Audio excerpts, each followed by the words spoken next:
PYQ question क्या है, ये 2015 का क्वेश्चन है। ये थोड़ा सा ट्रिकी है पर ये आया हुआ है और इसमें ध्यान देना है, ठीक है, ये इंपॉर्टेंट है, हो सकता है ये रिपीट हो जाए कि explain why 7 into 11 into 13 plus 13 and 7 into 6 into 5 into 4 into 3 into 2 into 1 plus 5 are composite number. हमें बताना है कि ये दोनों कंपोजिट नंबर है या नहीं है। तो देखो कंपोजिट नंबर का हमारे पास कॉन्सेप्ट क्या है, कंपोजिट नंबर का कॉन्सेप्ट क्या है कि मोर देन क्या होना चाहिए। कंपोजिट नंबर का कॉन्सेप्ट क्या बोलता है कि मोर देन वन फैक्टर होना चाहिए। क्या होना चाहिए, मोर देन वन फैक्टर्स होने चाहिए।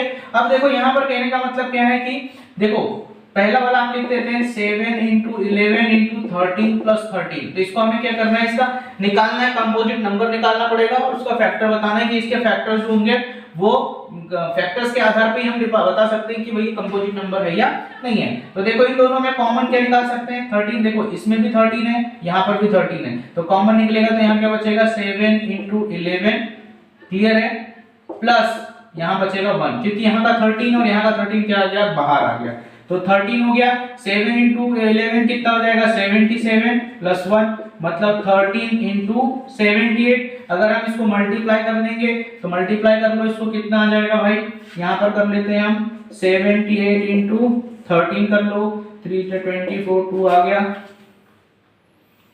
23 आ गया, 8 और 7 4 1 और 10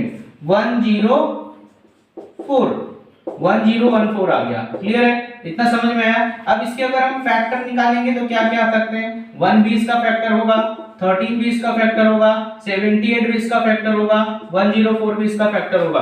तो यहाँ लिख देंगे कि 1014 हैज मोर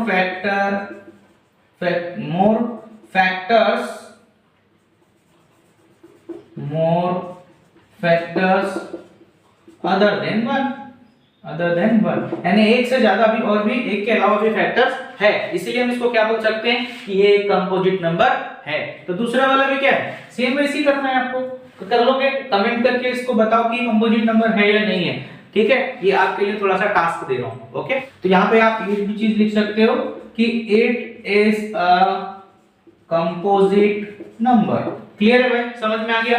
आपके लिए थोड़ा सा टास्क दे दिया तो उसको आप कंप्लीट